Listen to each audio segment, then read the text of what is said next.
Hey there, this is Marquez Brownlee from the Waveform Podcast, and I just wanted to pop in and let you know we just published our newest episode with one of the biggest personalities on the entire internet, Mr. Beast from YouTube. So while y'all probably know him as the guy that gives stuff away, behind the scenes he lives and breathes YouTube content strategy. Seriously, I was lucky enough to sit down and discuss some of this with him and kind of everything you could possibly want to know about the YouTube world. So if you've ever wondered what goes on behind the scenes of some of the biggest YouTube channels on the planet, check out the latest Waveform episode to hear our chat. To anyone watching, if you're trying to be a YouTuber, you're in luck. I'm basically just telling you everything I've spent my entire life researching. So I love YouTube. I love making innovative content, and it's just kind of gotten to the point where my videos have gotten so expensive that I've had to build other channels or other companies to kind of fund my videos. And yeah, just lots of fun stuff to talk about. You can find Waveform on Spotify, Apple Podcasts, or your favorite podcast app.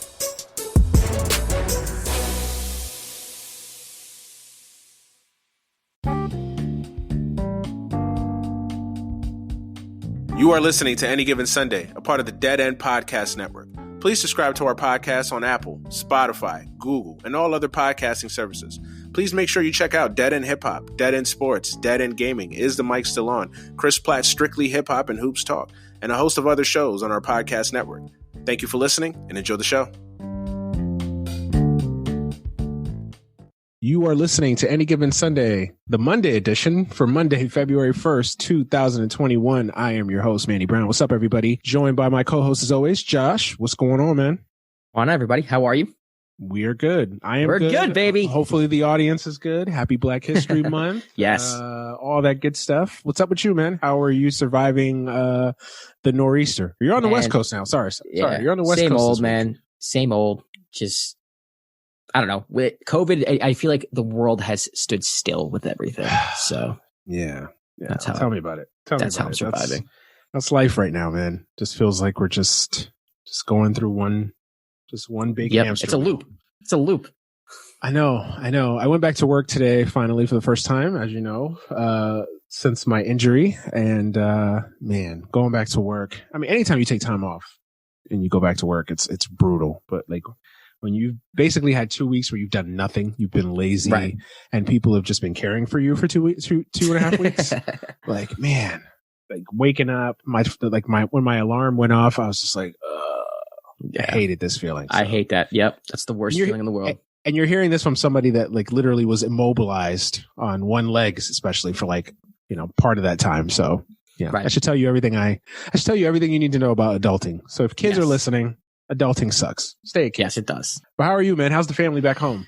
Nor'easter is kicking everybody's ass. It's insane, man. My he loves power, but there's powers out in the county. I think 8 to 12 inches. It's just, it looks ridiculous. Like, it looks absurd. So, but he's safe. Yeah, everybody's safe. Everybody's good, man. Okay, good. Yeah, good. Yeah, that's what's up. Yeah, I checked on some friends. I don't have any family in New York anymore, but I have friends still up there, and so I've checked on everybody, and everybody's doing okay. So yeah, that's good to hear. Good to hear. Yeah, man, it's crazy. It's one of the biggest snowstorms the East Coast has had in a long, long time. 96 blizzard level. So that was crazy. That was my first year in Rockland County. That was crazy. I remember that. Yeah, I remember that. We were in school for a whole week, off of school. Yeah, it was crazy. So yeah, it's crazy. So wherever you are in the world, well, obviously if you're in like Minnesota and Canada somewhere, stay safe. Obviously you don't have any sympathy for the folks on the East Coast, but if you're in a warm weather place, yeah, man, check on your fellow East Coast compatriots there and make sure they're doing good. But yeah, man, I'm very interested in talking to you this week. Feel like we have a shorter show than usual, but obviously we're previewing the Super Bowl coming up this week. And then of course we got to get into GameStop and Reddit and AMC stock. And, I feel like we're going to be CNBC by the time we end the show today. Yeah. Right. Right. Jim Cramer, here we come. Jim Cramer, here we come. Jim Cramer's out of his mind. We'll get to it. But did you want to start with the Stafford trade, or did you want to start with the Super Bowl? Let's start with the Stafford trade. I feel like you and I have been brewing this conversation for the past week or so. All right. So okay. So fight me off now, because I feel like I'm in the minority here. everywhere I go, social media, television, embrace debate, whatever. Matthew Stafford is the greatest quarterback that has ever lived. No one's saying that. Stop it. Stop strawmanning. Stop it. He's the greatest quarterback that has ever lived. No. He has no flaws. He has no faults. Everything that happened in Detroit wasn't his fault. It was everybody else. No. So, fight me off, man. Listen. Okay, so full disclosure, if you guys haven't followed me on Twitter, I have said that I don't love this trade for the Rams. To me, they mortgaged their future. Now they're not going to have a freaking first round pick till 2024. Right. First round picks in the NFL. It's not the NBA. You can survive in the NBA. They have a window. They look at it as a window. I totally understand and I get it. Yeah. I respect teams for going all in. I think you either got to be all in or you're all out. Right. Just halfway in, halfway out. None of that. I agree. That being said, if I'm going all in, is Matthew Stafford the guy I'm going all in with? Yes. It's like, yes. Okay. I know Matthew. I'll let you. I'll give you the open floor. Let me just set up my feelings on everything. So, folks that have listened to the show know that I am not the biggest Matthew Stafford fan. I think he's a talented individual. I have never said that Matthew Stafford is not talented. That he is not. That he does not have ability. I think he is a more than competent quarterback. My issue with Matt Stafford is that I feel like a lot of people tend to look at him with rose-colored glasses and tend to act like everything, all of his struggles and his turnovers and his struggles in big time performances and his lack of playoff success has always just been the Lions. He just plays on the Lions. He has no talent. He has bad coaches, yada, yada, yada. And that's it, right? Like nothing is on him. Everything is on the Lions, and he plays in a shitty organization, which is true. No one's going to mistake the Lions for, the 60s Packers. Nobody, right?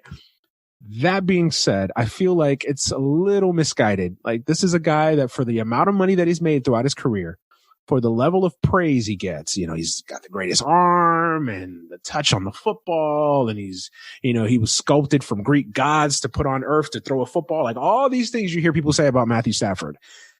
2 playoff appearances in 11, 12 years. And he's never won a playoff game. Well, the rest won one of those games. Yeah. Okay. Whatever. At the end of the day, you are what your record says you are. And he's a guy who's literally been in the playoffs twice and he's never won a playoff game. So my point is that long setup is he really that much of an upgrade over Jared Goff? Yes. Jared Goff has issues. Jared Goff has flaws. I get that. He's not a perfect quarterback, but I do tend to think that a lot of people pile on Jared Goff. I said this a couple weeks ago. Everybody shits on Jared Goff. I know all the guy does is win. All I ever see is the guy wins. He's not trash. Goff is not tratrash. Like you listen to people online and people on Twitter and sports media and sports talk. Like you would think you would think Jared Goff is like the worst quarterback that has ever been put on earth. Like he's Brian Hoyer. He's Nate Peterman. Like he's better than that. Now look, I get it. He has limitations and he has flaws. I get that. But my line of thinking is like, is Matthew Stafford that much of an upgrade? Like he's a little bit better than Stafford. A little bit better, man. Okay. He's significantly better. Okay. The floor is yours. Fight me off. Okay. You know where I stand. Fight me off on the whole So here's the thing. The Rams, as constituted right now, have the roster to make a Super Bowl, to win a Super Bowl, period. The one weak link that they have, apparently, is the quarterback position. Now, I do agree with you that Jared Goff isn't trash by all means. I mean, for goodness sakes, he led the team to a Super Bowl appearance. So he's obviously good enough to get to a Super Bowl. And honestly, if he had a decent performance, they win that game because the Patriots played awful that year. But right now, the Rams are in a window right now where they can win a championship. I think they recognize that window. So the first round picks don't mean anything to them. Like what's a first round pick if it's not going to help us win a Super Bowl right now? All we are missing is that quarterback to take us to the next level. And Matthew Stafford, by all means, I mean, this guy has broken so many quarterback records as far as like passing yards, youngest to reach like a certain amount of passing yards. I don't know the exact stats. I'm not going to throw them out there, but touchdown passes and completion percentage and efficiency. Goff has an arm too, but he has the arm. He has the touch. I mean, the one thing that I will give you is that for someone as talented as him, there's no way he should only have 2 playoff appearances. Like, that's absurd. No matter what your team is. I do agree with that. You know, someone like Tom Brady has showed us, and granted, Brady's one of the greatest quarterbacks of all time, in most people's mind, the greatest quarterback of all time, but he changed teams and look where he's at right now. He's at a Super Bowl immediately, year 1. It doesn't matter. And he's had Bill Belichick. He hasn't had Jim Schwartz and God knows however many coaches. Right. But I mean, I do think there is something to say for, you know, a quarterback who will perform despite, you know, the coaching staff, despite the offense that he's given, the weapons that he's given. So I do understand where you're coming from that. I think that's a valid criticism, but you cannot deny. I mean, this guy has been one of the most talented quarterbacks in the league for 10 plus years. I mean, if he's in a system with Belichick, if he's in a system with a McVay, I can't even bet. Like, to me, the ceiling is like, it's unlimited. It's so freaking high, man. I am so pumped to see him in a Rams uniform. You have no idea. I honestly, right now, if you ask me today, I think they're going to the Super Bowl. It's like a way too early. It's a way too early prediction. I know that it's like a stupid, like, just throw it aside. But I mean, if you're just looking at next year already, Brady's a year older and no more Breeze for the Saints. Like, the Seahawks are going to be the Seahawks. Like, they're going to be inconsistent. Russ is going to be inconsistent. No one in the NFC East is really that good. Like, I don't think it's crazy to like make that prediction today. You just upgraded the quarterback position for someone who, listen, he's all pro talent. He's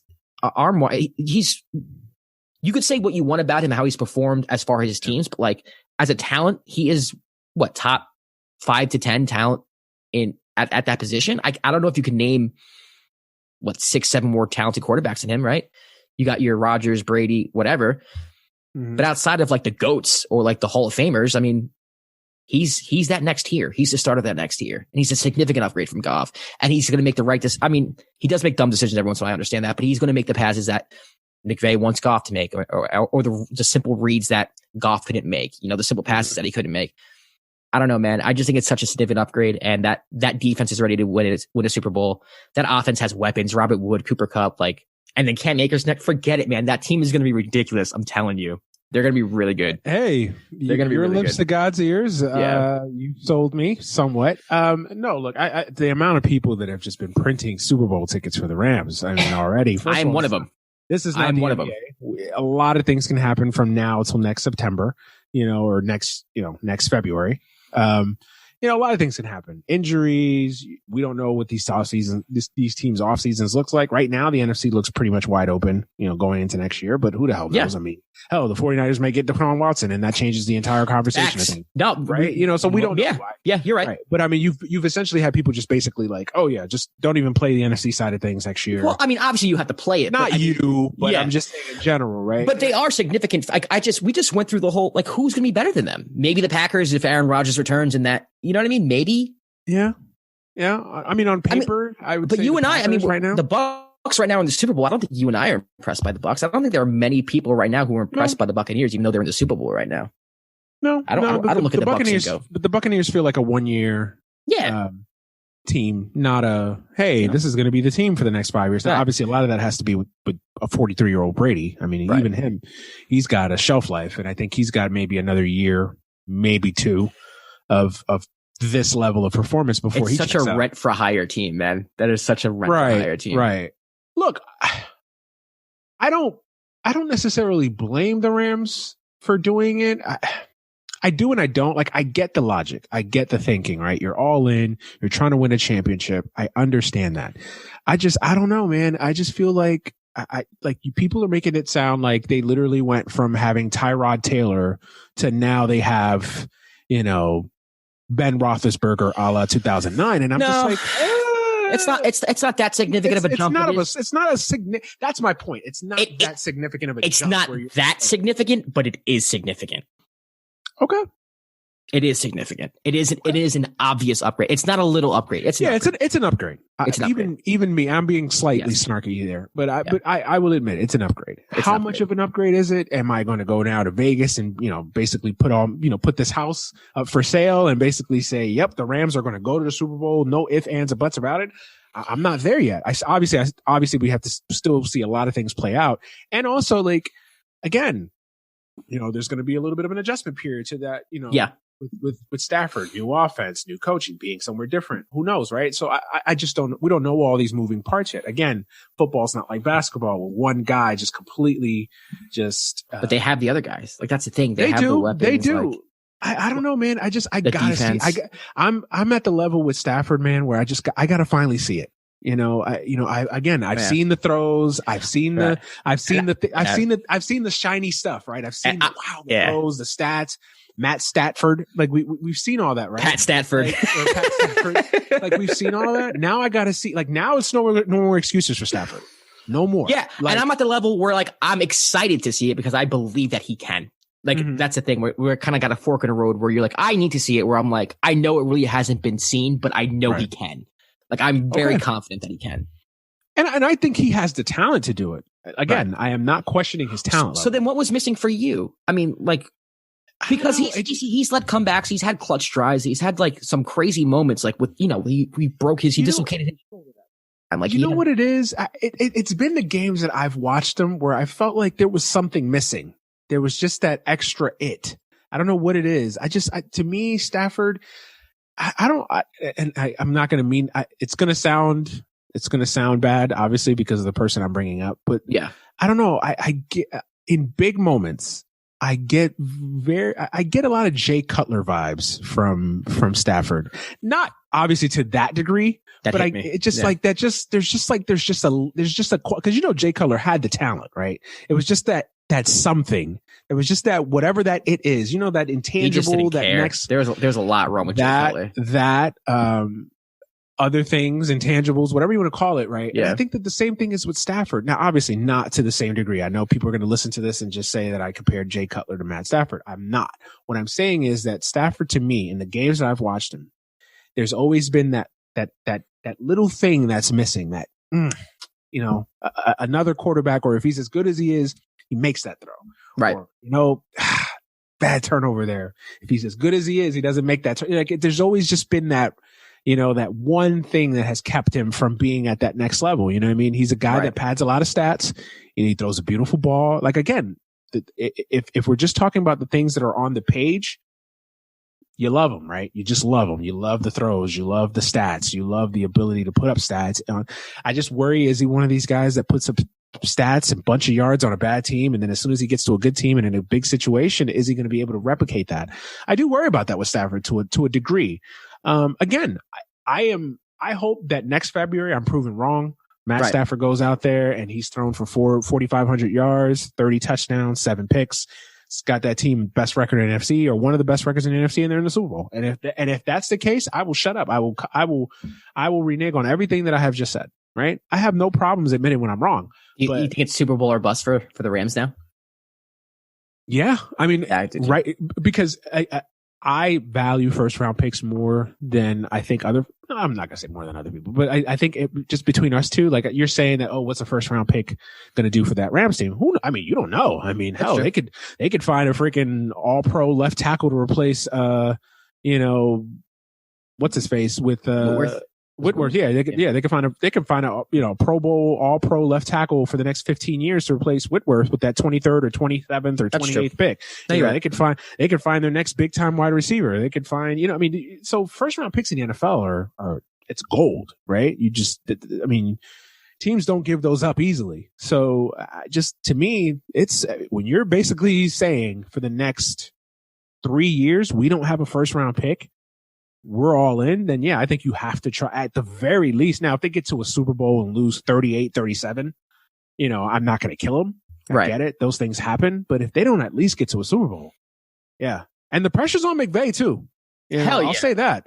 No more excuses now, because I think McVay, and look, I think he's a great coach. I'm not going to sit here and knock McVay. McVay is a hell of a coach. But, he has gotten a little bit of a pass the last couple of years for that team's struggles, because it's all been dumped on Jared Goff. It has been. That's true. And, no more of that now. Now now you've got quote unquote your guy now. You got Jared Goff. The big bad Jared Goff is out of the building. So now it's on you. If this team underperforms or they don't get to a Super Bowl, this is on McVay. And Stafford to a bit too, but it's definitely on McVay. No, but the light is shined on McVay, 1,000%. Absolutely. 1,000%. Absolutely. It's like, all right, you couldn't get done with Goff, and now you got a quarterback and couldn't get done with him either. So, and everybody told me he's an upgrade, right? Everybody, the whole world is saying he's an upgrade. And he is. And okay, he is. I will give you that. Yeah. So then get it done. No more excuses. Get it done. Yeah, I agree with you. Get it done. I think we agree on the expectations. I think that those expectations are fair. Let's talk about the Lions for a second, because I actually think the Lions did okay here. You know, like, well, yeah, yeah. I mean, look, I don't think it was a lose. I don't think there was a winner or loser in this trade. I think both teams pretty much got what they wanted or what they needed. You got a quarterback in Jared Goff, and Goff is not a bad quarterback. And then you got first round picks with a new coach. You know, he could shape the roster how he wants to shape it. Honestly, if I'm the Lions, I flip Goff. For who? I flip him. For what? Picks? I mean, there's more picks. I mean, the line right now. Look, Goff has a huge contract, man. You think anyone's going to want to take it out? I know he's got a huge contract, but to me, is Jared Goff the guy in Detroit? Is he going to be the guy anywhere? Like, where is he the guy? True, but is he? But if you look at Detroit right now, Detroit is clearly in a rebuild. They're in a reset. Like this is going to be at the very least a 2 to 4 year project in Detroit. Right. You know. Is Jared Goff going to be that guy at the end of those 4 years that you're going to be sitting there like, yep, that's our guy? I don't think anybody really believes that, right? So, and I get it. They're going to have to work out the financials and, you know, the cap hits and all that. A lot, you know, I'll let the math geeks deal with that. I'm just saying what I mean by flipping him, like, I don't think they have to necessarily do that this offseason. I think he maybe starts the season in Detroit, or at least maybe plays one season in Detroit, and then you flip him for something, because there's still quarterback needy teams out there, right? Like, Washington needs a quarterback.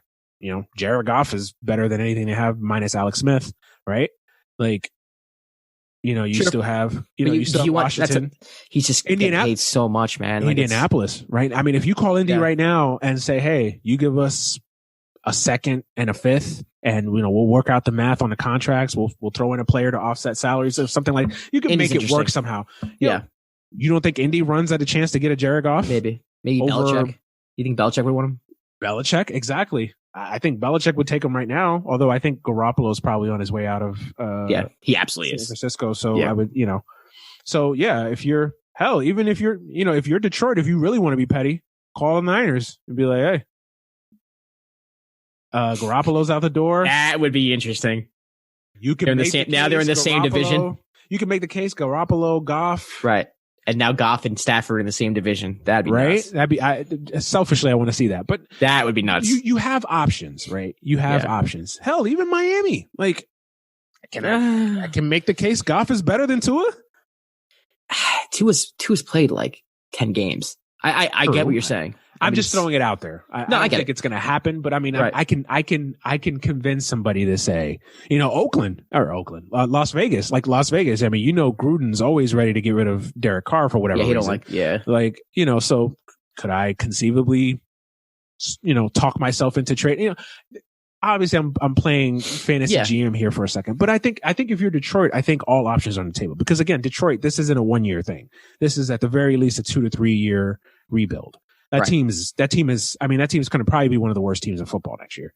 So to me, why do you keep a Goff? And especially with that money, you know, if you're just not going to do it, he's not the future. You're tied up. You can't do anything. Yeah, he's not the answer. Yeah, he's not. So, yeah, but as far as outside of Goff, though, I think Detroit. I mean, to get 2 first round picks for a guy that you didn't want anymore, or didn't want to be there with you, or vice, you know, whatever.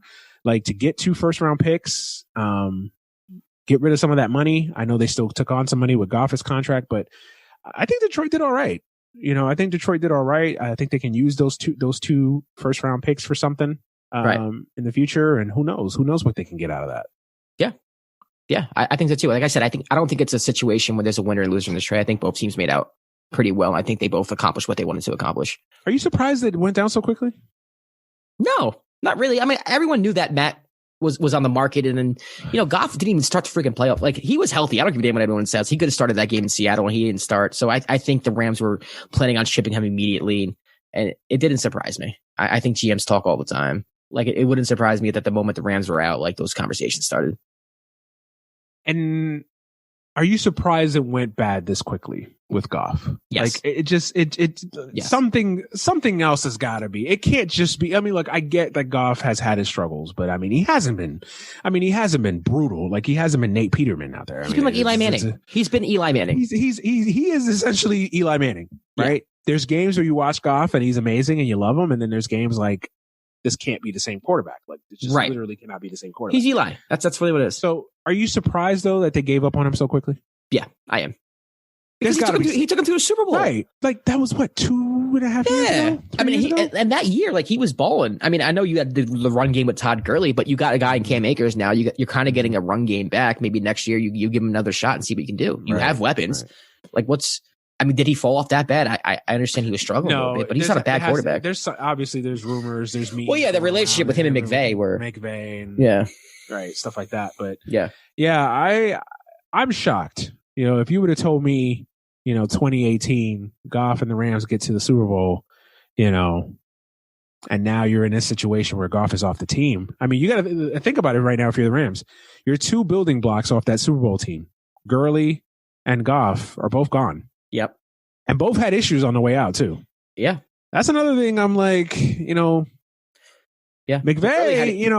Gurley had issues with the organization not paying him. I don't know if it was McVay specifically. Right. But I mean, what I mean is, like, that's 2 high profile guys, 2 franchise guys that on the way out, it wasn't amicable. Let's just put it that way. Yeah, that's true. You want to say it wasn't McVay on the Gurley thing. It was more the organization as a whole. But hey, McVay is a part of the organization, right?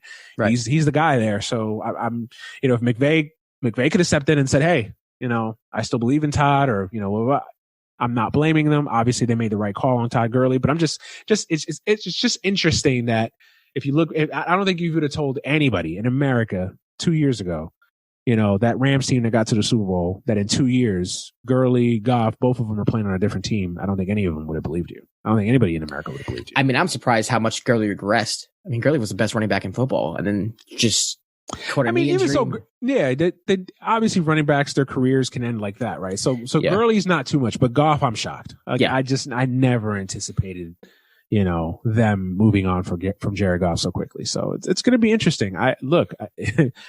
Again, I don't want to make it sound like I am ready to fire Sean McVay. Look, he's a genius. He's a great coach, offensive genius, whatever you want to call him. But there's going to be some pressure on him. I think the light is definitely on him now. To you can't scapegoat anybody else now. Now it's you, and he's got to get it done now. No more excuses. So it's going to be interesting to see what happens with that team. So it's going to be interesting. All right, let's transition to the Super Bowl. We are finally here. Super Bowl 55 this Sunday. Kansas City looking for a repeat. Tom Brady, the grizzled, aging MAGA vet, looking for his 7th Super Bowl. First and foremost, I guess, give me the keys to the game for you. What do you think is the keys for both teams? I mean, I think the keys for both teams are the same. It's just basically what defense can step up and make a play, or what defense can make a stop or two. And I just trust the Chiefs defense a little more. I think they're a little more opportunistic, even though the Buccaneers defense have been extremely opportunistic the past couple of weeks, especially in the playoffs. I just trust that defense a little bit more. And I just think the Chiefs offense is that much better than the Bucs offense. I do not believe that Brady and that offense are going to run up the score. The only way I think the Buccaneers win this game is if, Mahomes struggles or the offense struggles and, it's in the 20s, maybe low 30s, but it's like a 28-24 type game. That's the only way I see the Buccaneers winning. But if it's a shootout back and forth, I got the Chiefs. So, to me, the key to the game is defense that can make a few stops or, maybe get a pick 6 or something like that. And I just trust the defense of the Chiefs a little more than I do the Bucs right now, even though stats probably say otherwise. Are you concerned with some Chief players going into COVID protocol? Are you concerned with the Eric Fisher injury? Yeah, I think those things are always concerning, especially, a year like this, everything's so unpredictable, especially with COVID. You never know who's going to be available and not available. I mean, for all we know, Patrick Mahomes could be on the protocol list like on Friday. Now, obviously, I don't think the NFL would actually ever release that and do that. That would be so crazy. But yeah, I am concerned. Yeah, I mostly agree with you. I disagree though. I trust Tampa's defense a little bit more, just because, they have the names, and I think that Kansas City Chiefs defense, their defense is more of a bend, don't break type of approach. Yeah. And obviously they got playmakers. Times when that team, they do have playmakers. I think that defense is a lot better than people give it credit for. Yeah. But I still trust Tampa's defense more. Look, I think this game is going to come down to a couple things. I think if you're Tampa, you got to score. You're not going to beat the Chiefs, 17-14. You're not going to beat the Chiefs 21-17. You got to score points. They got to at least score 28 points in this game, to have a shot. And then their defense has to get to Mahomes. I think they have to, they don't have to sack him, but they have to put pressure on him. They have to make him move around a little bit. They have to make Mahomes uncomfortable. They have to throw off the rhythm of that offense. That offense is so much on rhythm and timing and just letting Mahomes kind of orchestrate plays and make plays on his own right there. So I think they gotta bother Mahomes. Like I said, they don't have to sack him. They don't have to even hit him a lot, but they just have to bother him. They just have to get him out of his rhythm, get him out of his comfort zone. And I think they have the guys to do that with JPP, Shaq Barrett, David. They have that defense has played incredible. Really well in the postseason. So I do trust that defense. So I think the defense has to step up, and I agree the Chiefs defense also has to step up. I think the Chiefs defense has to continue this great run of play that they've had. I am concerned with the injuries. It's always those little injuries that you don't think about. Obviously, Eric Fisher gets hurt. Nobody really thinks about it because he's not he's not Mahomes or he's not what's his face, but I think that's a pretty significant injury, especially with that pass rush that Tampa has. Not having your stud left tackle there. I think it could potentially. Mahomes can move though. I get what you're saying. Mahomes can move. So it's not like a huge oh my god, this is going to be. If that was a Tampa Bay O lineman, then I'd be like, okay, I'm more concerned. That's true, but I think it is significant though. I mean, hell yeah. I mean, the O line. That's where the game is won. It is significant. Yeah. So it's interesting, man. I think I talked about it a little bit last week, man. I don't know. Tampa just really feels like very team of destiny-ish. They do. It just kind of feels. But doesn't every team that gets to the Super Bowl, don't they all feel that way? Yeah, I don't know, man. But it's I don't know. But it's so weird because Tampa, I've picked against them in every game. Literally every game I've picked agained them. You picked them against Washington? No, except for Washington. I don't think anybody in America picks from that forward on. Yeah, I picked against them. Against the Saints, I picked against them. I picked against them against the Packers and not even I picked against them, but I could see them winning. I couldn't even see them beating the Saints. I couldn't even see them beating, Green Bay, and they just completely, turned that on its head. So I don't know. What's your I'll let you go first. What's I'll go first. I'll let you go first. You got the Chiefs. I'm going to say 37-27. I got the Chiefs. Yeah, man, I just think Mahomes and offense, they're just way too crafty. They're way too fast. There's too many weapons. I know Tampa's defense is playing well, but I mean, what I think Kansas City's going to do is basically just get the ball quickly. You're going to have wide receiver screens with Hardman and Hill, these reverses. That speed that Tampa defense gets leaning one way, come back the other way, reverse, bootleg. It's just, I think that type of defense is made to get destroyed by Andy Reid and the offense. I think they prey on those type of defenses that are just kind of overeager. And I think the offense has a field day. And Mahomes got all the jitters out last year with a Super Bowl. So I don't think he's going to struggle like he did last year. And I don't trust Tom Brady in that offense to keep up. I think they'll be okay. But like I said, 37-27, something like that. I've got the Bucks. No, you don't, man. That's your heart. I got the Bucks. Tell me what your head says. Tell me what your head says. No, I got the Bucks. Really, dude? I'm gonna, it's because again, it's easy to pick the Chiefs, right? They are the Chiefs, right? And I feel like everybody's gonna pick the Chiefs, right? I hear a lot of Bucks, man. I hear a lot of Bucks. I don't know, man. Brady. And that offense is, say what you want to say about Tampa. They're good. Right? Defense, that offense can score points. I don't think that offense is going to be intimidated to get into a shootout with Kansas City. I really don't. But I wouldn't bet on an offense to win a shootout. I wouldn't bet on it, but I think, the way that running game, they can control the clock so they can keep Mahomes. That's how they win. That's how they win. Mahomes off the field. Yes. And then, I think they have the studs on offense to make plays against that defense. Mike Evans, Godwin, Brown. I don't know if Brown's going to play in this game, but, Tyler Johnson, came out of nowhere. Bray, Scotty Miller. They have guys, they do. And that's the other thing that kind of scares me about this game too. And why I'm picking the Bucks, because I feel like the Chiefs defense, although I just finished praising them, saying that they're better than people give them credit for. To be fair, they haven't, in the postseason, they haven't ran up against juggernauts, right? The Browns offense is not, a juggernaut. And the Bills set football back 20 years last week or 2 weeks ago. So that, nobody's going to confuse the Bills as this offensive juggernaut. So I don't know. I think going up against this team, Well, let's be honest though. Let's be honest with their playoff run so far. You faced Washington. Let's be real. Let's be real. Stop. But you played a Saints team that the quarterback didn't have an arm. And then the Green Bay team, honestly, the defense won that. Tom Brady was awful in the second half. Tom Brady was not good against the Saints, and Tom Brady was average against Washington. So let's not sit here and pretend that like this team is here because of Brady. Now, Brady is a big component. He's a big component of it. I'm not taking anything away from him. And this is not me being a hater on him and like, oh, he's not the GOAT. No, like this, let's be honest here. Like a lot of people, like once the Bucs made the Super Bowl, all the Brady takes started flying around and no one wants to talk about how the fact that he single-handedly tried to give the game away to Green Bay in the second half. He can't play like he played against Washington. He can't play like he played against New Orleans, and he can't play like he played against Green Bay, or else this game is going to be a double-digit win. I agree with you. Period. I agree with you. But there's no signs of him being this year. Like what sign have we seen from Brady this year that's going to show that shows us that he can keep up with that Chiefs offense? It's going to have to be, they're going to win this game if they turn the ball over, if Mahomes struggles, if that defense, gets him in the red zone, or if that defense scores a touchdown or special teams or something like that. Right. If it's just kind of like they're not turning them over and maybe they get a few, they're not winning this game. They're not. Look, everything you're saying, I mean, you're not wrong. You're not saying anything that, conventional wisdom, common sense would tell you pick the Chiefs all the way, right? They are the defending Super Bowl champions. They should have all of our respects. I don't know, man. I just feel like Brady's due for one last big game. I sure as hell hope not, man. Look, I can't stand the guy. I cannot. I wouldn't surprise me. It wouldn't surprise me to win. This is not, I'm not a closeted Patriot fan. Everybody knows that the Patriots and Tom Brady specifically have given me nightmares for 20 plus years, right? So this is not a pick that I'm making confidently or even happily, right? Manny. I'm not doing this enthusiastically, but I'm just saying, like, I don't know, man. Everybody's been saying, Brady hasn't played well. And people are getting a little carried away. I mean, he's not playing Manning level on the 14 Broncos. Like, he's played better than Manning has. Like, he's still effective. He played great in the first half against Green Bay. I mean, you could argue Brady's first half is what essentially won them the game because it allowed them to withstand his bad second half. Yeah. But that defense, man.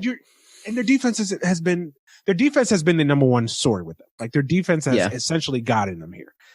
A huge assist for Brady, but their defense has gotten there. The way that defense has played, specifically from the Saints game onward, has been the number one or the key reason why they've been here. Right. That being said, man, Brady's due for a big game. I don't know if he can do it. I don't know if he can do it all game. I feel it, man. Brady's due for those Brady specials, man. I hope you're wrong. I hope he has 7 interceptions. I hope he has 7 interceptions and catches amnesia and forgets who he is. I hope so. Your lips to God's ears, man. I'm praying. I'm hoping. Listen. Look, I want a good game, but I mean, I wouldn't even be upset if it's like 48-20. Cheap. The only way I'll be upset at the Super Bowl is if the Bucs kill him. A close game, cool. And I don't see them killing them. So but I feel you on that. But the Chiefs run completely through the Bucs. When the Falcons were running, when it was 28-3, I was laughing my ass off. I was having so much fun watching. Same here. I was getting drunk. I was talking so much shit. Right. I was pinging and tweeting at Patriots fans all night. And that didn't go well. That's why that's the game that did it for me, man. I was just like, I'm never betting against this dude. In a big spot, in a big game, I don't care. Even when conventional wisdom tells me don't, bet against him, pick against him. Like I just don't bet against that guy, man. Unless Eli's on the other side, baby. Here we go. No, look, I want the Chiefs to win, but I'm gonna go with the Bucs, man. Right. Plus, I feel like America is gonna give me a score. Chiefs, right? Give me a score.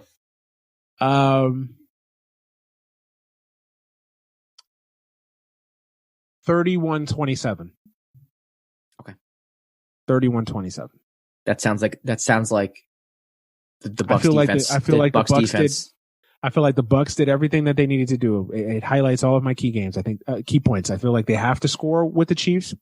I don't think they have to. I agree with you. Like I don't think they're going to win this game 55-45. No, they got to put up 30. They have to put up 30. Yeah. They have to limit somehow. I mean, by limiting the Chiefs, it's like the Warriors in basketball when the Warriors were on their right. Like limiting them is still holding them to like 110, right? Right. Like limiting the Chiefs is like 28 points. Like that's limiting. You gotta limit them. I feel like the defense does make Mahomes uncomfortable there a little bit. Honestly, it's one of those things. Like if you told me how many points the Chiefs were going to score on Sunday, I'll tell you whether or not they're going to win. Yeah. Type of thing. Yeah. If you send me the Chiefs score 28, I might call you the Bucs win. But if you say anything north of 31. Yeah. 31. I think that Bucks defense, I think their approach is going to be they're going to try to bother Mahomes, but they're also going to try to make the Chiefs run the football more. You have to. Yeah, you have to, right? They're going to try. I mean, they're definitely, now whether that works or not, we'll see, right? But I think they're going to try to make the Chiefs run the football. I think they're going to try to see, to me, the key is stopping Kelsey. Like, he's the key. Like, because you got to choose, man. That's Tyreek's going to kill you because he's just got God-given speed. Like, he's just, I mean, no matter what you do with that guy, he's just, right. You could scheme against him, and here goes the right jet by sweep, and he's done. He's 35 yards down the field. But to me, the key is Kelsey. You gotta stop his security blanket. To me, if they can stop Kelsey, if they can hold Kelsey, I think this is a game, and I think the Bucks are in it. So I think it's gonna be fun either way. I think it's gonna be fun. I think it's gonna be a good game. I think it's gonna be a close game. I don't see a blowout. In either direction, obviously. So, I just think that I don't know. I've had ever since that Packers win. I just have a funny feeling like, and again, I hated it. I hate it because I don't want to pick this team, but I just feel like the Bucks are going to pull one out, man. I just feel it. All right, we'll see. We haven't had a repeat champion since the 2003, 2004 Patriots. It's hard, man. It's hard. It's hard. That's one thing. It's true. It's hard. It's hard to do. The Chiefs are almost there. I mean, they've already got, they've done half the battle. So they got baby goat. Man. Please, Chiefs win. Cause I can't tolerate either. Tom Brady. I will stop watching football. I didn't even want him to be in the Super Bowl. I said it last week. I'm tired. I'm over it. Please be done with this already. Like, I'm done. I do not want to see another Super Bowl Tom Brady. I'm so done with it, man. Yeah, I'm over it. 7 championship. Like, it's enough. Okay. Yeah. Enough. Did people in the 50s and 60s feel like this about the Celtics and Bill Russell? Oh my God. Like 11? Like, Jesus Christ. Seriously? 11? Like after, like when they got to like 7, 8, like really? Another one? And then they still won 3 more? It's like, oh man. No, but, yeah, man, it should be fun. We'll see what happens. Bucks 31-27. That's my score. And then what's your score? 37-27 Chiefs. 37-27 Chiefs. Okay. Yep. 37-27 Chiefs. Making a mental note. 37-27 and 31-27. Got it. Okay. All right. So, before we move on to the stuff we really want to talk about, any thoughts on the Deshaun Watson drama week 2, 3, whatever the hell we are now? Listen, I mean, at the end of the day, it's up to the Texans whether or not they actually trade him, which is very interesting. I think a lot of people forget that. It's like, yeah, he wants to be traded and he has a list of teams he wants to be traded to. But at the end of the day, the organization has to go, okay. And, if their coach is saying like he's under the impression that he's going to be there and that's why, like, I mean, to me, it sounds like the organization does not give a damn. They're going to they're going to play hardball. They'll play hardball. He probably holds out. We'll see. I mean, to me, I think at the end of the day, he does get traded because I think he will play hardball. I think he will sit out until he gets what he wants. And, now, if you have hardball and sitting out, do you James Harden levels or a little bit more civil? I mean, obviously, no one's going to be as petty as James Harden. Yeah, obviously. I mean, Deshaun's for everything I hear about him, he's a good dude. Good guy. Yeah. I know his agent too, which is kind of like a small flex here. But like every story I hear about him has just been like he's such a kind individual, team player, and everything you read about him is like, it's all positive. Yeah. I haven't heard one negative thing about him. So, and then all the players I talked to, like on the podcast that I produced this year. Yeah.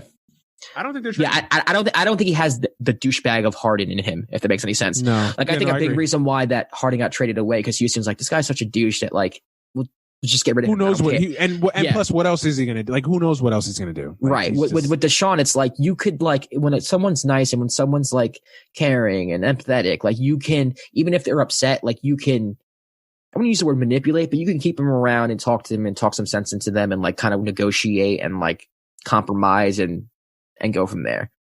But I think he'll do the thing, like maybe hold out a little bit, but I can't see him taking it to Harden levels. Harden levels is just Bradley Beal, by the way, is getting there. That's another sport we don't have to talk about, but Bradley's about to get to Harden levels soon. Save that for post football. Yeah, we will. Post football. We'll talk about it next week. Yeah. I don't think they're going to trade him, man. At first, when I first heard the news, obviously, like any Jet fan, I was excited. I was like, yeah, let's do it. Like, but then I started thinking about it. I'm like, if you're the Texans, you can't trade that guy. that's a once in a generation talent that you just can't. You can't.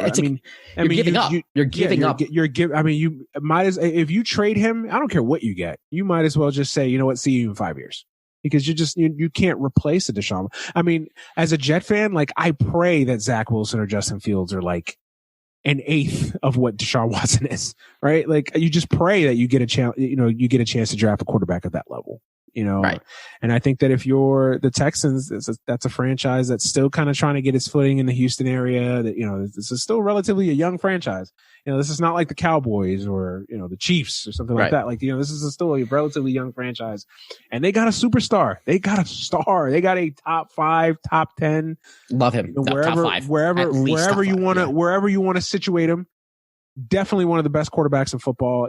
I don't think you easily trade that guy. And I don't think Casario's going to want to trade him. I don't think that, that coach. I mean, if you're a coach, why would you take that job? And you're not. That's what I said. He said that he took the job with the impression that he was going to be around. And listen, if I'm a coach, and it could just be speak. He could say that. It's easy to say that. I get that, but like this is like head coaching jobs. They're a dime a dozen. Like not everybody, unless you're in the circle, you're not.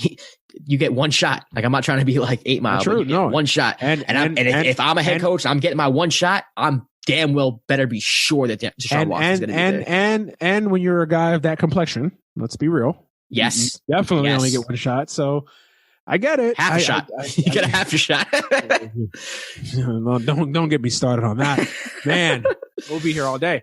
Listen, I agree. I agree with you. Look, that's why I think they're not trading him. I just can't. I can't see it because again, and not to mention like Stafford, and I get it. Stafford, a lot of that, the second first round pick was to offset some of the money because they were taking on the money. So I get that. But I mean, if Matt Stafford gets you Jared Goff and 2 first round picks, I mean, what is Deshaun? I mean, if you're the Texans, you could basically start the conversation like we're not starting it at least until we have 3 first round picks. Oh, 1,000%. At least. 1,000%. Right? Which is actually why the Jets actually make sense. But I don't think the Jets so knowing what I know about Joe Douglas, and this is just stuff that I read, obviously.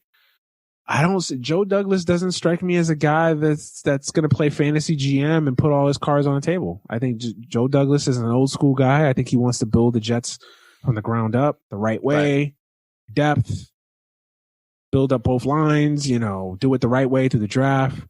Maintain flexibility. I don't think he sees the Jets as one quarterback away. Like, even though that quarterback is Deshaun Watson, I get it. I don't think he sees this as, okay, we bring in Deshaun Watson and that's it. We're ready to go. He's a rational, sane. He's a rational, sane human being. I know it's crazy. It's crazy to say that in regards to the Jets, right? But yeah, Joe Douglas is a smart, patient guy, and I just don't see him. I think he'll pick up the phone. I think if you're any GM, you kick the tires. Yeah, you have to pick up the phone. You have to call Houston, right? Yeah. But I think at the end of the day, push comes to shove, I just don't see them. I don't see the Jets making that trade. I don't see because if Houston asks for 4 first round picks, right? Joe Douglas is going to be like, thanks for no thanks. I can't mortgage the future of this franchise on a guy. And theoretically speaking, like, I don't know if we're there where we as much as Deshaun Watson is great and he would completely, you put Deshaun Watson on the Jets. I don't care what the Jets have around them. They were 2-14. I got to believe that the Deshaun Watson alone gets you 5-6 wins, right? Easily. He didn't do it for the Texans. The Texans were like 5-11. True. 4-12, weren't they? Yeah. 4-12. So, like that. yeah, you get Deshaun. If the Jets get Deshaun Watson, to me, they're still. They're still a ways away. They hit the jackpot with Becton, which is good because that's the line, and Deshaun's never really had a line. I think Denzel Mims was. I think they had a good draft last year. They had a very good draft. Yeah, they had a good draft last year. The Jets have pieces. Yes. Everybody wants to act like the Jets are basically a freaking Canadian football team. Like they're just far away. That line is coming along.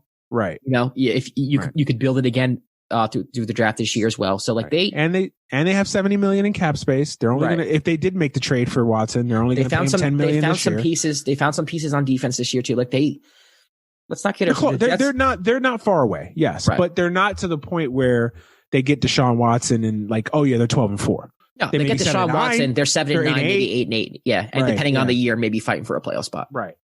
So So I think Joe Douglas looks at that and says, really? Do we really want to do this to be a 7-9 team when we're not there yet? I think it's about, it's not time. about next year. It's about the year future after that, too. and the year after that. You know, Right. in 2023, 2024, you're playing for a Super Bowl. And you got, like I said, Becton to me is going to be a freaking Hall of Famer. I know it's like 1 year, but like I watch him play and I'm like, this guy. If he stays healthy, that's the only thing with him.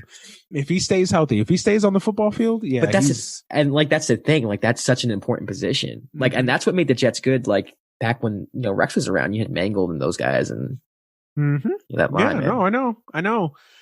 So yeah, to finish this up though, I just don't see the Jets making that deal now. Yeah, you know, and even Miami, it feels like they're gonna, you know, be damned. They're gonna be committed to Tua, and I get it. They did invest a 5th pick in the draft on him. It is too premature to invest in a quarterback already, even if it is Deshaun Watson. But yeah, I think if the tech, because.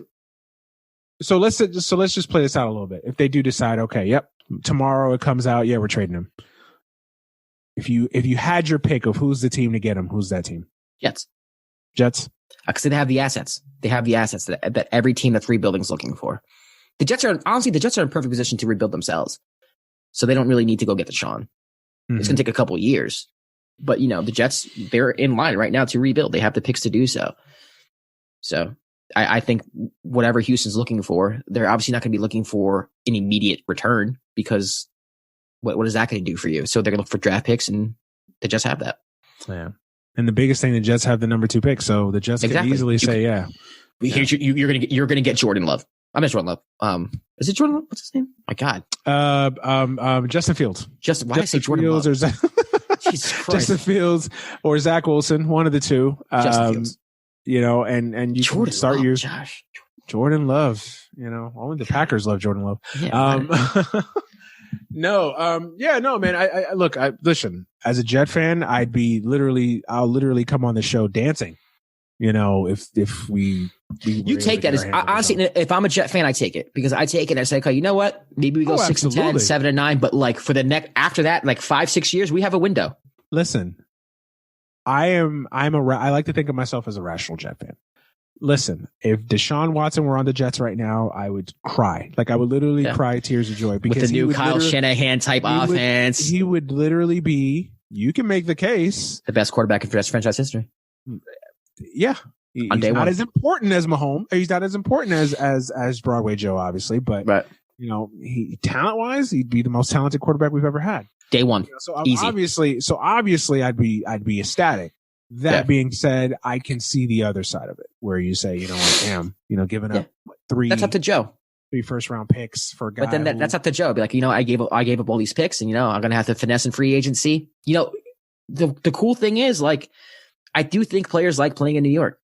When it comes to football, at least, like it's not the Knicks. You know what I mean? The Jets, they may be bad, but the Jets tend to get people in free agency all the time. Yeah. Now you have Deshaun Watson over. Hey, listen, you're gonna come over to Deshaun and play. Allen Robinson, you want to come play with us? Okay.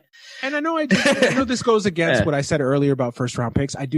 First round picks are gold, but you could still find gems in the 2nd, 3rd, 4th, 5th. Yeah, you know? You could find gems in this all the time. Tom Brady, what was he, 5th, 6th round pick, whatever he was. I mean, the Rams to their credit, they've been able to, you know, build a sustainable model just without the first round picks. You know, so like I said, Allen Robinson, I think, has he said that he's interested in going to the Jets if they get Deshaun? I think he said that. I might be making that up. He's said stuff.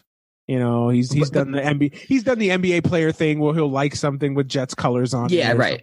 That's what I'm saying. But like, if he comes over, now you have Allen Robinson. You still have Jimmy Crowder in the slot. Now you got Denzel Mims. That's a core, man. You don't have to sell. That's a receiving core, bro. I'm there. You don't have to sell me. I'm there. That's a core. And you know the thing is, also, and we'll wrap up. I trust Joe Douglas making that trade. Like if this was McCagnon, I don't trust McCagnon. Like McCagnon would completely fuck it up. You know, if this is Idzik, I don't trust Idzik making this trade at all. I don't trust Idzik mowing my lawn, much less making this trade. Right. So I get it, right?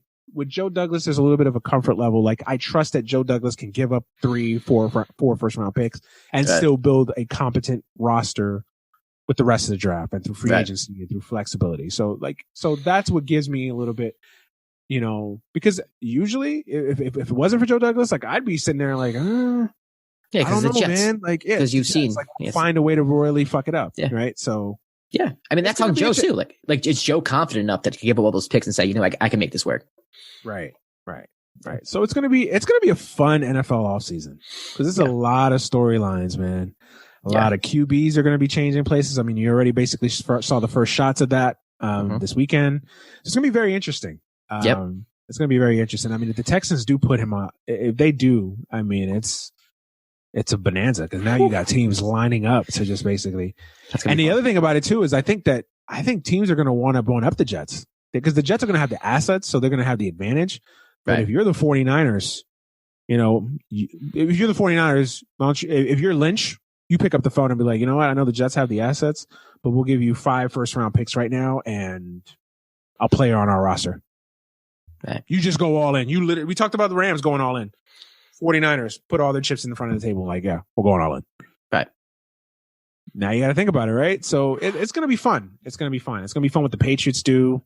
It's going to be interesting to see what a lot of these teams do. What do the Falcons do? Do they draft, Matt Ryan's heir apparent, like the Packers and the Aaron Rodgers situation? So it's going to be very interesting this offseason from the quarterback. I feel like we're going to have look a lot different next year. I feel like we're going to have a very NBA offseason NFL version. Yeah, it's going to be a lot of crazy things. So we'll see. All right, man. Transitioning to the probably the biggest news item of the week in any realm. GameStop, AMC, Reddit, a tale of hedge funds and billionaires man.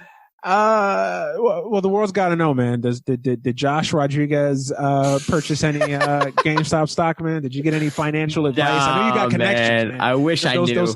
Did those athletes that you work with? Did they hook you up with some hedge fund buddies or some stock? Those athletes I work with are probably ones that got screwed on this stuff because they're investing in these wealthy hedge fund managers. Yeah. No, I didn't know, but listen, man, it's a fun story for me, at least. I think it's fun to see the little man, fun story for to everybody, win and to see just kind of like the wealthy and these pretentious people just kind of like act like the game is rigged against them because they caught an L for once. And it's like, y'all are 100 wins and 1 loss right now. Like, take the L, just take it. Just one time, like, I think it's cool, man. I'm reading stories about like people putting in $1,000 and flipping it like crazy. Like, it's cool to see, man. But it also proves that like the system's, it's against the working class. It's against, the people who aren't wealthy. And, once you threaten that, you see the machine at work. It's just sad. Absolutely. Yeah. It's just sad. If you ever had any doubts about the capitalistic system, right? This is it. This is it in a nutshell, capitalism. And, I love everything about it, man. It's going to make a hell of a movie one day, right? It's a wonderful story because it just shows how corrupt the system is, right? Like you basically, and obviously if you read up, and I'm not going to go, obviously we're not stock experts here. We're not. Yeah. I'm not going to pretend to be. Yeah. I'm not, I know a little bit about the stock market, but I know very little. I understand this situation a little bit, but I'm not going to go with deep dive into it and pretend Yeah, if you guys, I recommend you guys can kind of hit me up on Twitter or social media if you guys want some more information on it. I mean, it's been everywhere. I mean, literally everybody's been talking about it some way, shape, or form. So I think their interest is out there. I mean, but if you guys want to know more about it, there's a lot of people have written some great pieces about it. I'll share some. I'll retweet some articles and YouTube videos and stuff like that. So, but long story short, short part in the pun there. So basically for years, investors, hedge fund guys, they short companies out of their stocks. So essentially they'll go on there and they bid against stocks because they want to drive down the value of these companies so that they can liquidate them and, just acquire more assets. It's and GameStop. Yeah. And GameStop notoriously was one of these companies that has been struggling for better parts of a decade, right? Yeah, essentially, but definitely the last 5 or 6 years, right? The stock has just been precipitously declining, and hedge fund and a bunch of Wall Street people have just been basically shorting it or basically betting against the stock so that they could drive the price down on it and basically drive the company to the point of bankruptcy and eventual, liquidation, belly up, whatever you want to call it. So these smart people on Reddit, essentially kind of, and it takes smart people. You got to know the stock market. And influential too, man. You got to get people influential people. Yeah. And I've heard this theory a lot that these people on Reddit probably had some smart business people on their end of things too. Oh, hell yeah. And definitely some money folks on their end of things. And I don't doubt that. 1000%. They don't do this without, right. They don't do this. Like these things happen because certain people allow them to happen, period. Right. Absolutely. But for the most part, conceptually speaking, these guys, gals, whoever on Reddit kind of know the system. The people that are investing in, obviously, what's the name of the app? I forgot the app. Robinhood, investment apps that allow normal people like you or I, Josh, to, invest in different stocks. I've bought stocks. I've bought cryptocurrency stocks. I've bought different stocks. My wife and I have been getting into stocks in the last couple of years.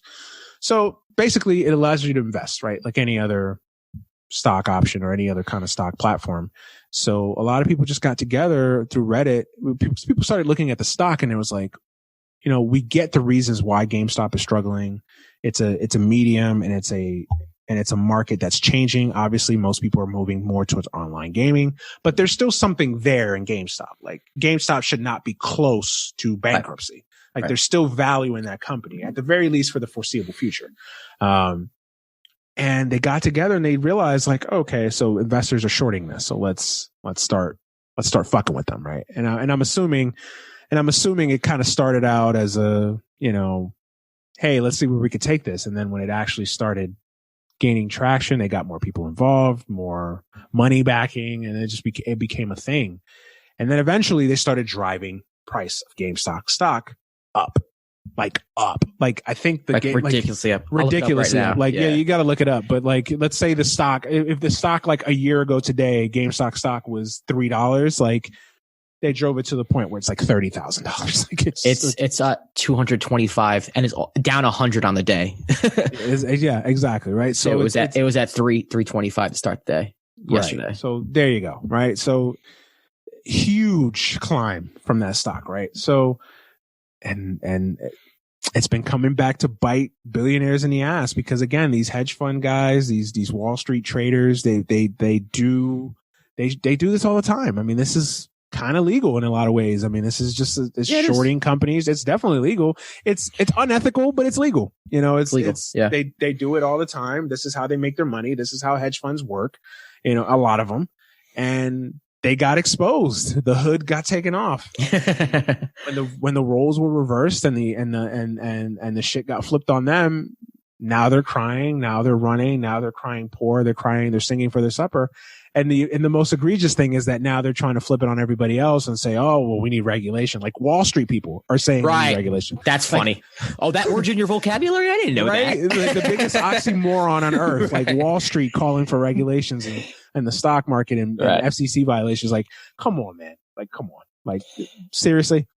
But again, it just speaks to the corrupt system that we have in this country, man. I mean, you got to think about it. I mean, ever since the pandemic, I mean, you got to think about it. All these hedge funds, these billionaires, no one hasn't, like the fact that people haven't batted an eye that the stock market is doing better than ever since the pandemic. It had that period there, late February, early March last year where the stock market crashed and Trump in a day pumped in $1.5 trillion. Right. Ever since then, it's stayed afloat and it's gotten better. Now, it's going to crash again because of all the instability with everything going on. Yeah. And what makes me upset is like in this country, we've really gotten into this trend of we judge the economy on how well the stock market's doing. Like that's the indicator of like not everyone does though. I get what you're saying. A lot of people do, right? And that's the people who don't know much about the economy. Yes, that's a very like amateur economic take. Yes, right.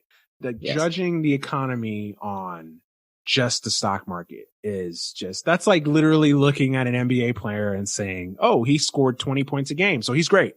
Like that's just so everyone can, right. It's just a stupid take, right? You have to look at the economics as a whole. It's just such a nuanced thing that, you know, and I'm not an expert at it. I'm not going to sit here and pretend like I'm an expert at the economy and, you know, no, but there's no correlation. There's no correlation between the only thing the correlation is that if the stock market crashes, that our economy does, in fact, you know, take a huge hit. As what happened. Absolutely. It contributes to it. But yeah, it's weird because if the stock market crashes, then that's more of an indicator on the economy crashing or being bad than if the stock market is doing great. Right. That's not indicative of the economy doing great. Right. You know because and there's a lot of talk about like the 1%, but the truth is like when the stock market's doing this well, like literally it's only like 1% of the country that is benefiting from it. Maybe a little more than one because a lot of people's 401ks are tied to it as well. Yeah. But when the stock market crashes, it's basically all hell breaks loose. All right. And it just exposes the corrupt nature of our financial ideology, right? Of this capitalistic ideology that has just existed, and it really, you know, really kind of manifested itself really with the Reagan era. I mean, it's always been there, right? Obviously, since the construction of this country, that ideology has been there, but it's really, really with Reagan and conservatives in the 80s and that Gordon Gekko mindset, greed is good. And you're seeing it. It got exposed. It got turned on its head. And I think the most egregious thing is like, I think it shows the level of contempt and disgust that the elites have for people like you and I. Yeah. You know, they don't care if we're out here struggling, singing for our supper. I don't even know if it's disgust, dude. I think it's just straight, you know, what's the word? Ambivalence, right? Like just like a level of just like, it's just, you're right. That's probably a better irrelevance, right? Like that's how little they think of you. They think of you, me, like they think of our families. They think it doesn't matter because when they're crashing GameStop's, you know, stock, they're not thinking about the families whose, you know, lives are tied to that. That's, you know, it is, but all of a sudden the stock goes up and they're losing a couple, you know, million or whatever it is because of their hedge funds. And all of a sudden it's like, oh, the game's like, that's when they care, when it affects them. And the fact that they make themselves out to be like victims. Like I literally have to sit here and watch CEOs and investment firm CEOs cry foul. Like really? On TV, right? Yeah. Really? Like you literally, in this climate, in this time in the world, really, where you've had 400,000 people die from COVID. Right. The government has given us nothing as far as stimulus is concerned. Give me a break. Crumbs. Crumbs. Yeah. You know, last month you're talking about free market. Yeah. Okay. How's that now? Right. That's what makes me laugh is the free market people who are up in arms about it. Like the Ted Cruzes of the world. It's He's like, you're okay. You're against his wife. His wife is the CEO of freaking. I know.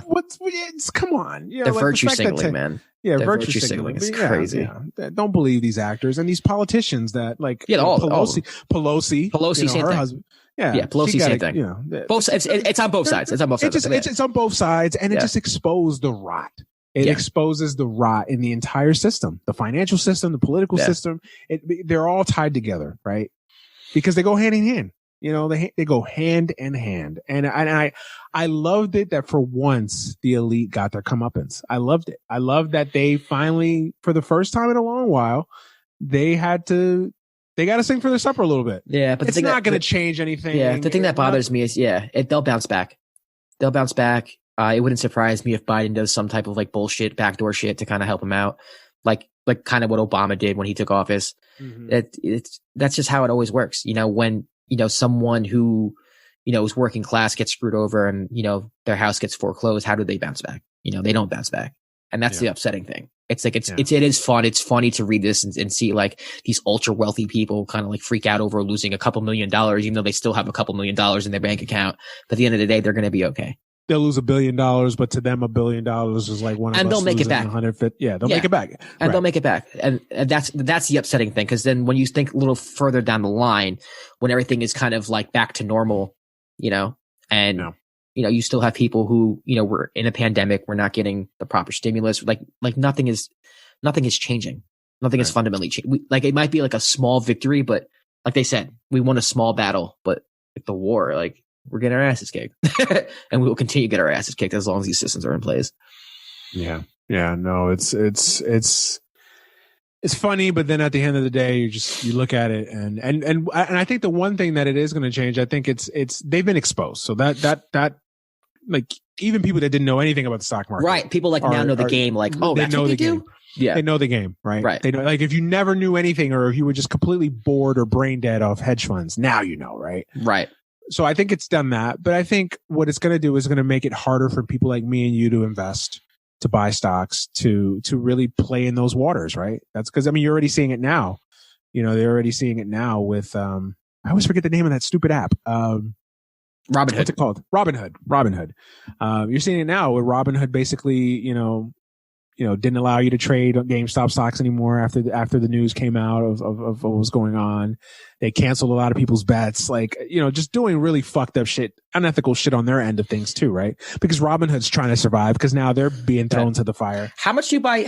This actually makes sense to me. I want to ask you about this because this might be the NBC talking head in me. How much do you buy that the reason why they stopped is because they didn't have enough collateral to actually pay out the people on their app? I think there's part of it. Okay. I think there's part of it. Because to me, that actually makes sense. Where it's like, yeah, it makes sense. I can't take these bets because I'm not going to be able to pay you. Right. I mean, if you understand even a little bit of how this works, and you've ever seen Trading Places. I actually haven't. I haven't seen it. You've never seen Trading Places? No. Okay.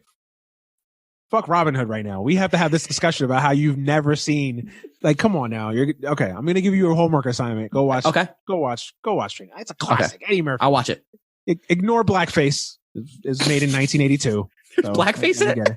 Yes. Dan Aykroyd is in Blackface for like. Dan Aykroyd? Yes. Oh, God. But it's funny.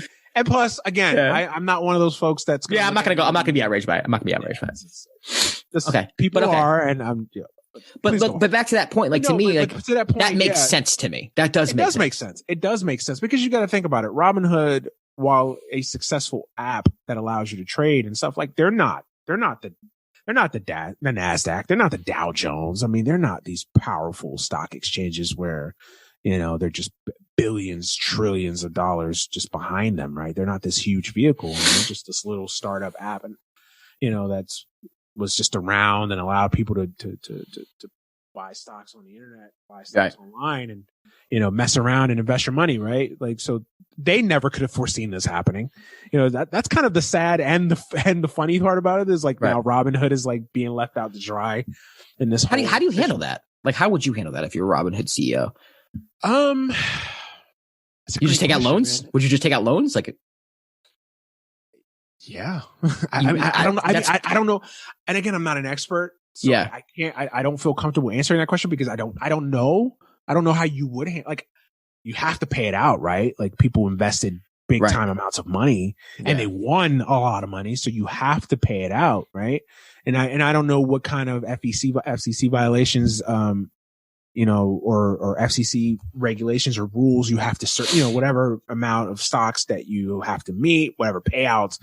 If you're listening to this, please hit us up. Like, I'm generally, we don't know. Folks that know, right? Like, of course, hit us up. You know, let us know what how that works, right? How that I don't know how the game works in that regard, so I don't know what level of commit, you know, what type of legal ramifications they face if they don't make all their commitments. I don't know who splits the bill for that. I don't know. Right. I don't know, but I think that if you, let's just go off the knowledge that they have to pay these commitments out. They have to pay these bets, right? They have to make sure these people get paid. Yeah. I mean, you got to take out loans. You got to maybe ask the government for some help. Like, and I think it's the way they went about it, you know, their messaging when this thing was going down. Because to me, like, if you are intent on paying these people out, and to be honest, I don't think they were. I think they pretty much probably are in bed with the hedge funds and things like that. But if you're someone who, like, if I was the CEO of Robinhood, I'd be like, all right, listen, I see what's going on here. You PR statement, whatever it has to be. And this is where their PR team messed up. But you basically, and this could have actually worked in their favor, where they're like, listen, we see what's going on. We're on the side of the people. We think this is awesome. However, at this point, we don't have enough money to pay you out. These are the steps that we're going to have to take in order for that to happen. So we're going to let you keep trading, but you need to understand that we have to get to a point where we can pay you all. It's something like that. Now, I don't know how that works. Yeah. I don't know. Like, I'm not smart enough to figure that out. I don't know how the stock market works. I don't know if they can get things from loans. they might even be blacklisted from banks because they're going to get, you know what I mean? I don't know. Yeah. No, I don't know how that would work. It's a nuance. But their messaging was all messed up. Their messaging was well, they panicked. They panicked, right? Because they never expected this, right? And that's what made it a glorious heist in a way, right? Because it's like they just never saw it coming. Right. And never saw it coming. They literally were caught flat-footed. Yeah. It's going to be interesting because you got to think about it. How many of these investors, let's just say for the sake of this discussion, 20,000 investors, right? That you have to pay these 20,000 people, right?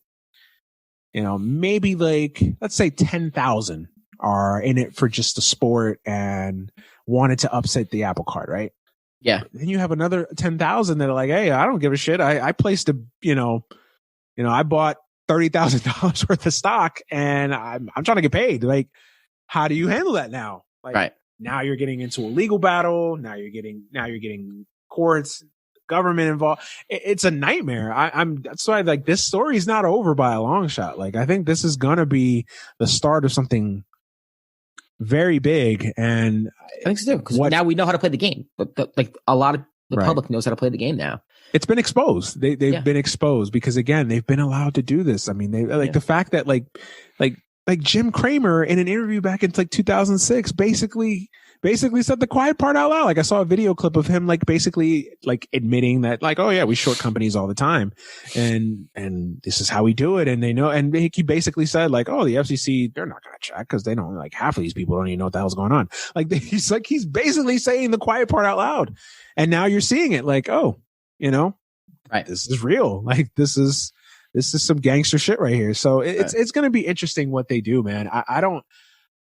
Do you see any real regulation coming from this on either side? Significant? If there's any regulation, it's going to be regulations to stop shit like this from happening again. Yes, I agree with you. I agree with you. They don't.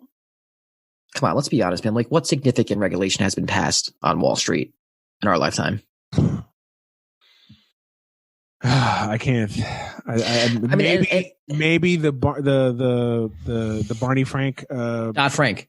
The Dodd-Frank Consumer Protection Bill. Maybe Dodd-Frank was considered. I mean, I don't know all the ins and outs of Dodd-Frank, but everything I've read about it or heard about it or even bothered to know about it, it was that it was light. It was light. Yeah, it was like a slap. Yeah, it wasn't pretty much. I mean, we had the biggest financial crisis of all time, with the stock market, and what did we do? We didn't do anything. Absolutely. They don't do because these people are the ones that are funding your politicians. This is what it is. And that's the thing too. I think that's, and not to kick it over to presidencies and shit like that, but I think, with Obama, I think that's what bothered me the most is because he ran a campaign on for the people, I'm some hope and change and yes, we can. And then literally one of the first things you do when you get into office. I understand you have a tanking economy, a huge recession. I get that. I understand there is another side to whatever. But I mean, he hired a bunch of Wall Street people. Yeah, you hired a bunch. He didn't do anything. The fact that slap on the wrist, crashed. These people crashed the global economy, and no one went to jail. Single-handedly, no one was prosecuted. Right? Nobody. No one. And listen, not a single person. And then people will make the defense, it was a loan. The bailout was a loan, and they paid it back. I get that. I understand that. Yes, it was a loan, and yes, the banks did pay it back. But at the same time, you can't just. Now what? What's going to stop them from doing it again? Exactly. Nothing's going to stop them. You have to make people feel a consequence. Exactly. Because last time this happened, we got our money back. Yeah, we had to pay it back plus interest a little bit, but that means nothing to us because we made these companies didn't suffer anything because as soon as the economy sustained itself, they were able to pay it back twofold, right? Exactly. And they still were able to give their CEOs bonuses. They were still able to lay off people. Yeah, CEOs still got bonuses. It was crazy. CEOs still got bonuses. They were able to still cut their employees to save on overhead. They were able to still do all the shitty shit that they do all the time anyway, and then some. So they faced no real consequences. Right. Oh, great. They had to pay out a loan. I get it. But that hurts them. But for these people that are making billions of dollars, it's not us paying back a school loan. We're that literally hurts our pockets.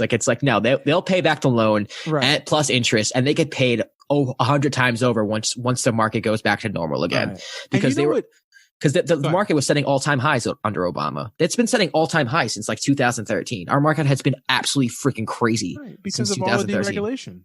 Yeah, because of all the deregulation. That's what I'm saying. So them paying back a loan, that's nothing. That's chump change. What they paid back compared to what they're making now is nothing. And what bothers me the most, right? And we'll kind of end on this note, but yeah, what bothers me the most, right, is like what's been the conversation for the last couple weeks, right? The $2,000 stimulus checks, right? Oh God, getting stimulus checks to home, like to literally sit here and have to listen to these crybaby ass billionaires, predominantly white old men, like crying foul about their little billions of dollars being lost, and you literally have families struggling. Right. And this government has completely said, fuck you on both sides, right? Yes. One more than the other, but hey, I'm still waiting for Joe Biden, mister, on the first day the checks are going to go out. Facts. Facts. Now it's down to 1,000. Last time I read on Twitter, now it's down to 1,000. I read that somewhere. I don't know how true that is. 14 or 1? Like 1,000? 1,000, yeah. Come on, now bro, they're drawing it back to 1,000. Stop it, Manny. Plus. Stop it. I gotta look that up. I haven't read that. I trust you though. I don't know how accurate it is. I saw that floating around on Twitter earlier that now it's down to 1,000. Yeah.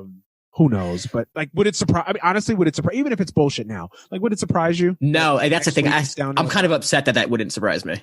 Like you saying that, like, yeah, right. That's an indictment on because that's how incompetent the Democratic Party is. So, but no, like, how could they be so bad at politics? How are they this bad, Manny? How is it possible to be this bad at politics? I'm not doing it because we're going to be here another 2 hours. Okay.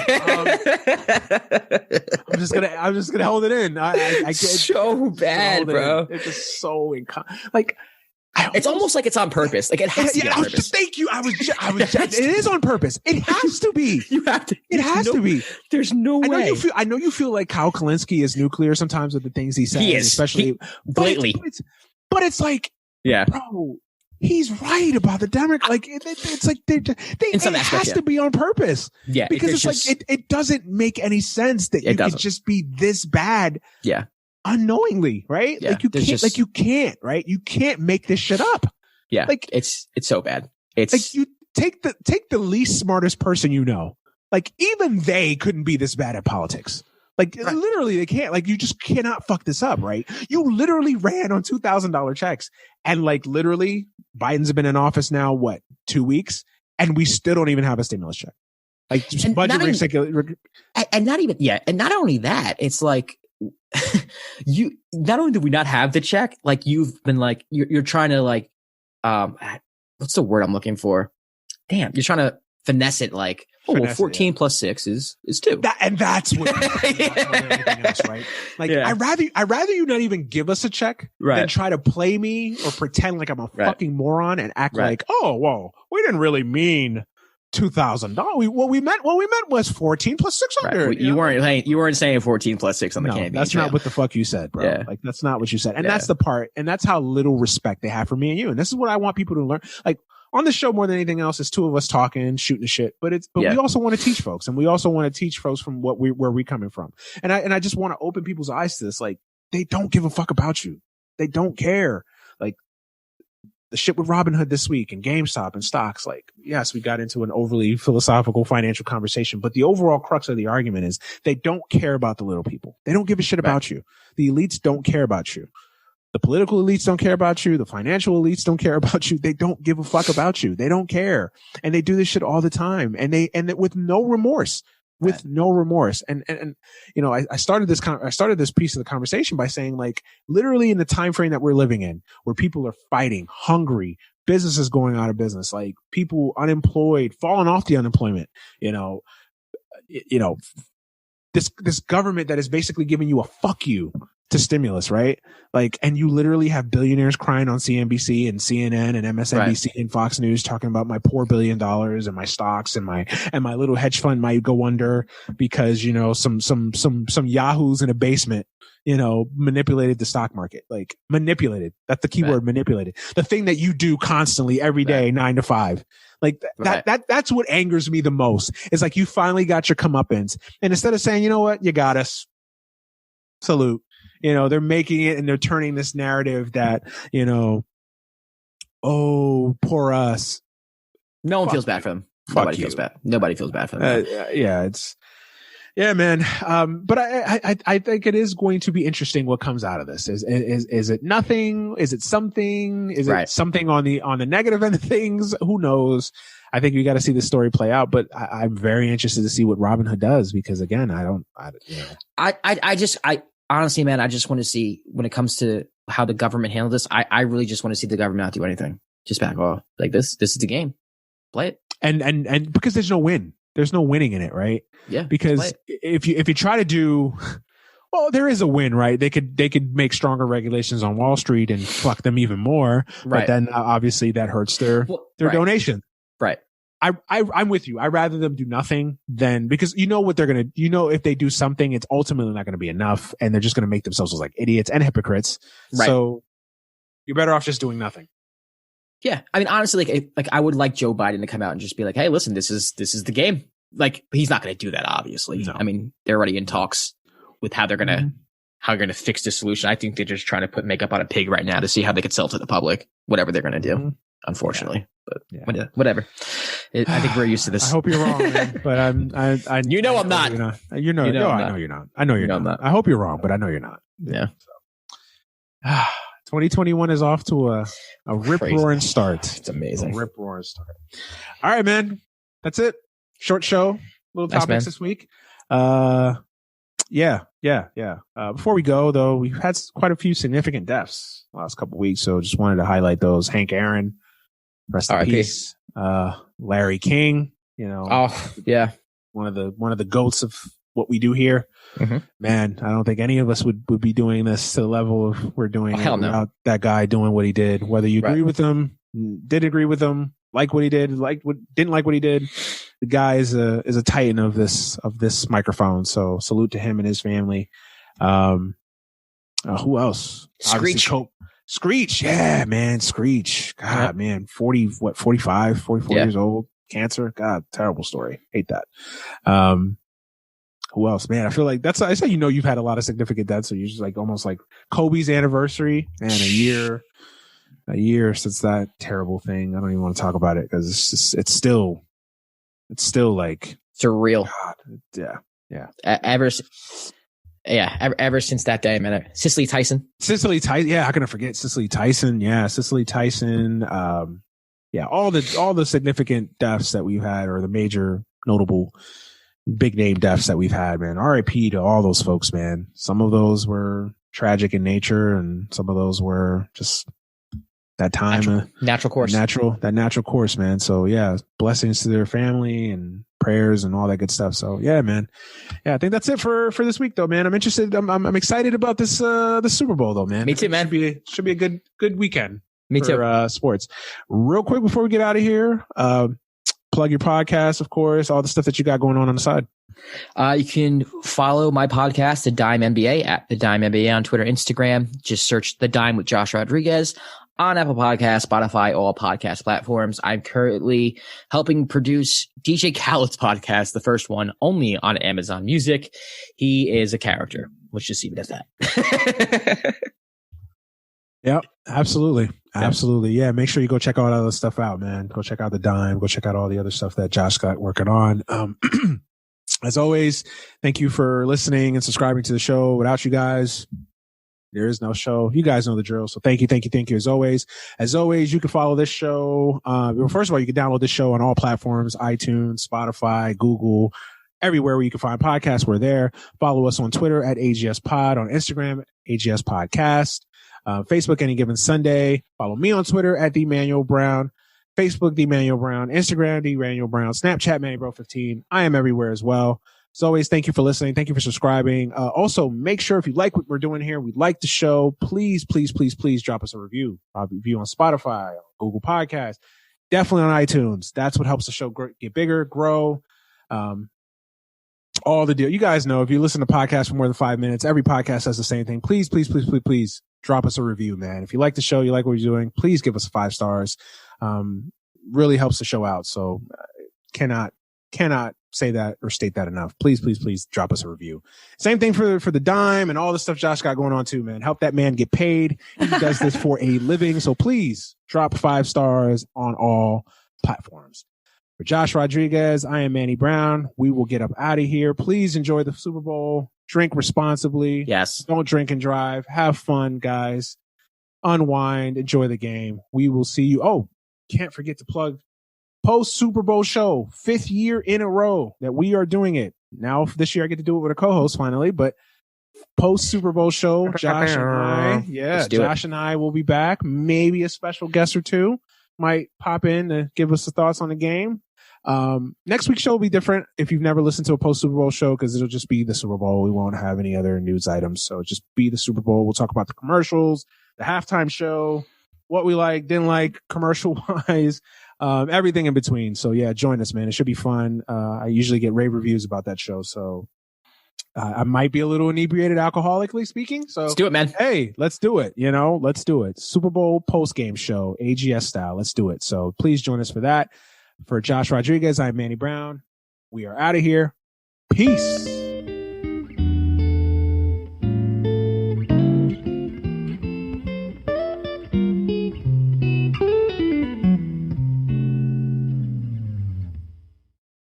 Hey, my dark darlings. Hopefully, you've been enjoying our latest videos. We're a small crew here at Something Scary, so we have to make sure that the work that goes into our episodes gets done in order and on schedule. So that's why I want to tell you about our sponsor, Monday.com. Monday.com is an online teamwork platform that keeps your team connected from anywhere. I really enjoy the visual ease of using Monday.com. It helps banish the demons of confusing email chains or who's doing what and by when. It helps make sure everyone is aligned and on the same page. One of the things that I enjoy the most about Monday.com is that it's customizable, so it feels like it could fit any type of collaboration or industry. Build confidence within your team and reach every goal with ease. Visit Monday.com to start your free 2-week trial.